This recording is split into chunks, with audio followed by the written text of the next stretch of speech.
Welcome, welcome, and thrice welcome. It's Gareth for Bad Dice here, coming to you live, semi-live from Warrington in Cheshire. We are here for the 2013 edition of Warlords GT. I'm really excited to be here. I was here last year, wasn't playing, and I'm not playing this year because I think I'm just going to rage quit because I'm no good at Warhammer, obviously winning the wooden spoon at another event. It does seem like there is an event every single weekend of the year, and possibly every single day of the year as well. But that is the Warhammer calendar in the UK. It is chocked full of awesome tournaments to come to, and this is one of the awesome ones because not only have we got fantasy here, we've got pew pews, and we've also got flames of war. Flamey. I don't actually know what the derogatory term is for them, but kind of pew pew flaminess. I don't know. I just want to say thank you for this T-shirt. It was sent in by a fan of the show, Jared Messing from ETC USA. So thanks very much, Jared. And if you do want to send free stuff, I like that. I also like iPads, iPhones, anything that I can sell on eBay or pawn, gold rings, that kind of stuff. Anyway, back to what I'm here for. I'm going to bring you a little bit of coverage from this awesome event and also the evening out. We're going to have a little walk around the tables. We're going to talk to some of the organisers and we're going to find out exactly what is going down with people's lists here. So, Craig, how are you doing? Is this a grudge? No. Are you going to smash Steve Wren? That's what everyone keeps telling me, but I actually think his list is a lot better than mine, worryingly. But see, I really want Steve Wren to do it because apparently I have now overtaken Steve Wren as being the new Steve Wren. So he needs to go up in the ranks and beat Fat Craig. To be fair, though, you took an incredibly good list to Clash of Swords, and you did really well with it. I was really proud of you. All the updates that were coming out from the weekend was Gareth's flying high on 0 points. Good job. Good job. So what have you got in your list today? Rats. Lots of rats. It's similar to my ETC list, which Ben did well, it was in one of the daily shows, but I think it worked better at ETC. It doesn't really work at normal comp, so I've had to make some sacrifices, and I think they make the list a fair bit weaker. Like, I've got next to no chaff, but I've got 2 Doom Wheels instead, so if the Doom Wheels go nuts, it'll be fun, but other than that, it's not as good. So I've just spoken to Craig, sir, and he thinks you might possibly get a good win here. I doubt it somehow. I've got to be completely honest, I'm not confident at the moment. If I win one game this weekend, that'll be good. I'll be happy with that. How do you feel about the internet rumours of me being the new you? Do you think that is possibly true? Well, I only lost 3 games at Clash of Swords last year and got no points. So you did go 2 better than me. Hang on. It was just a one-day event last year. Yeah. It's not my fault. So is this your first big tournament in a while?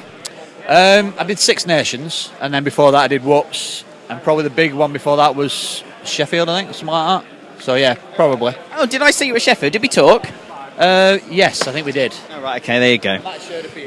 I don't know. Yeah. Possibly. Right, so what's going to happen in this game then against the lovely Hale?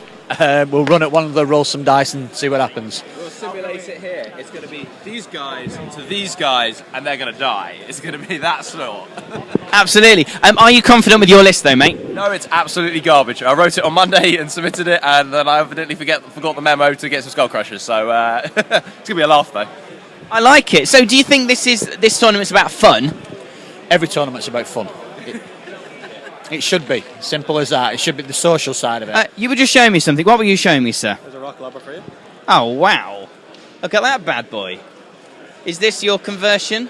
Well, Byron of Element Games kind of helped. Love it. I really love your toadstools. I know that's something maybe that I'm not meant to be commenting on, but I think that's awesome. Right, so how are you doing, mate? Awesome. Brilliant. Looking forward to it, yeah. I brought the stupidest army possible.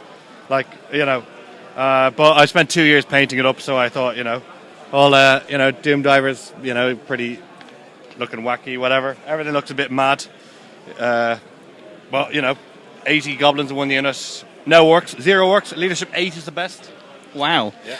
Do you think you're going to win with this list? No, I'm competing not to be worse Warlord. That's about it. That's my aspiration. If you get 0, 0, 0, 0, 0, 0 points, does that matter? Nah. So me and Chris, one of the organisers for this lovely event, we're just gandering over the boys. Well, I'm gandering over the boys. Chris is just looking at his minions here. How are you feeling about this event? Yeah, it's good. It's gone well so far. There's been a couple of late dropouts, but apart from that, it's all going well. It must be really annoying when people do that. How does that actually affect, a tournament if people just drop out? The problems are we've got a spare player, but we don't obviously know how long to wait until they're going to turn up. So I appreciate real life gets in the way, but if they could just tell us, that would be great. Real life gets in the way of Warhammer? No, I don't believe that as well. How many people are here, and what is exactly going on? At the moment, there's 3 game systems, Warhammer, 40k and Flames of War. There are, I think, 98 people in Fantasy with a couple of dropouts. I think there's 56 in 40k, and I think there's 5 tables worth of Flames of War, so 10 Flames of War. It's quite a big event. Why is it so popular? What are you doing right? I don't know. It's just apart from me organising it, but it's just a good event. So people like it's a good. I think it's a good location. It's fairly central. It's a fairly decent night out, and it's cheap up here. So if the postcode works in the sat nav, that's the thing.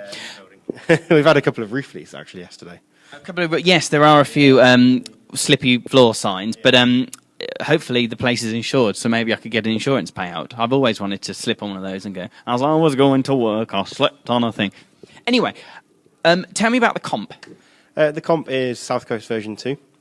So it's created a couple of interesting armies. I think some armies get hit a little bit more than others. I think Skaven and Empire particularly get hit very hard.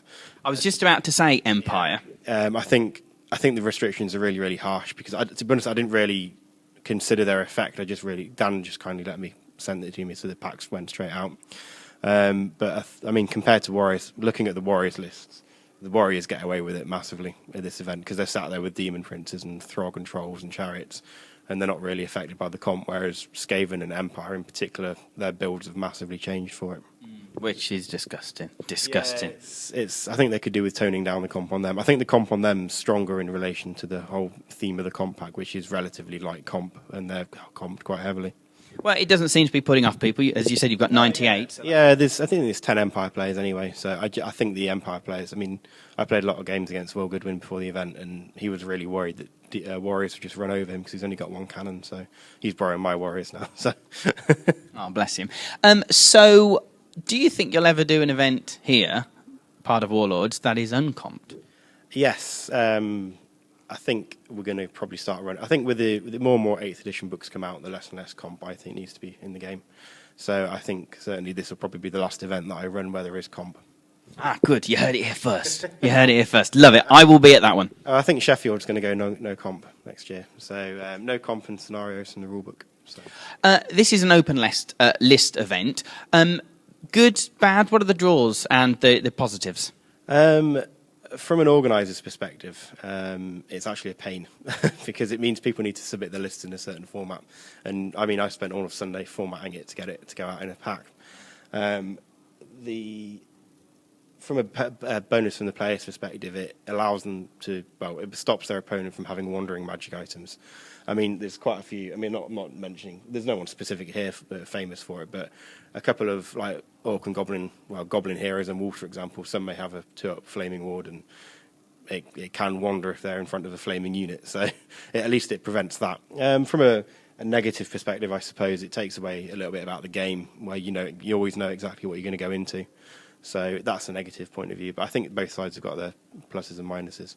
Yeah, no, I understand that. I kind of like a closed list just because I do like a little bit of surprise where my Triple Terrorgeist, everybody knew I think they kind of planned, and that's why I didn't win the tournament. It was nothing to do with my playing. They planned. Do you know what I mean? They planned. With open lists, you can't ever bluff your opponent into thinking your Vampire Lord's got a load of kit when in reality he's sat there with a sword.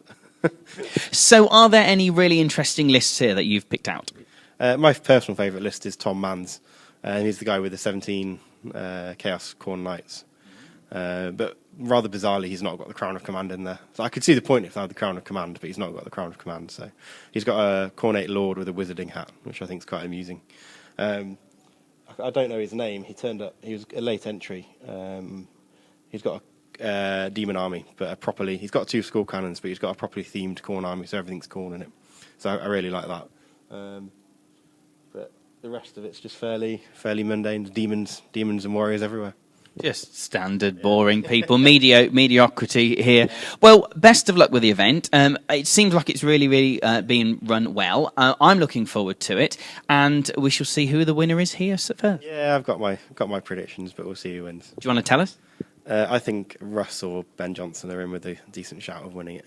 Not Russ again. He's done it. Get out of the way, Russ. He's on a roll. He did well at the ETC, battered everyone last weekend, and his list, I think, is really strong in this comp, unless he gets cannoned off a lot, but we'll see how it goes. It depends on his draw, I suppose. Well, we shall see. Do you think it's going to be Russ? Why don't you post a comment under this video?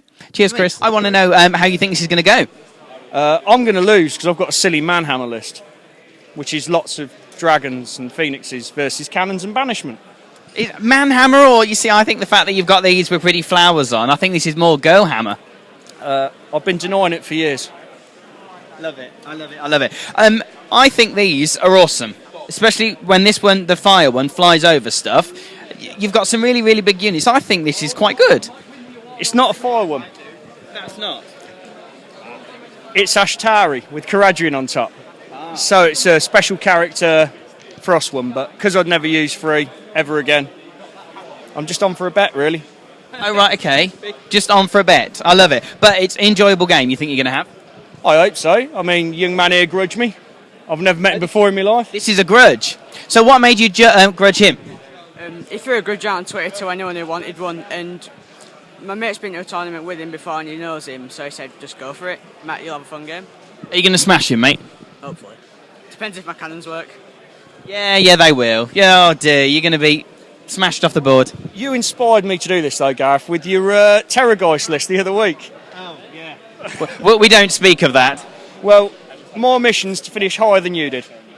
That's not hard. Hey, Mr. Biggs, how are you, sweet pea? I'm all right, thank you. You? Yes. I'm on camera as well. You are on camera, you look beautiful, dear. Now, vampires. Yes. Against vampires. Yes. What's going to happen here? I don't know. I think probably I'd rather be in Ben's position than my own with the way the armies have gone. It's a bit like I was talking to you earlier about how some stuff in the vampire army is very good, but only in certain matchups. And I think because Ben's got ghouls, this is a matchup where ghouls are actually really good in, as opposed to, say, playing Warriors of Chaos where the ghouls are really bad. But we'll have to see. Do you think that the Terrorgeist is going to be one of those things that actually is quite key to your army? Not in this game, but probably over the course of the tournament, I'd expect it would be.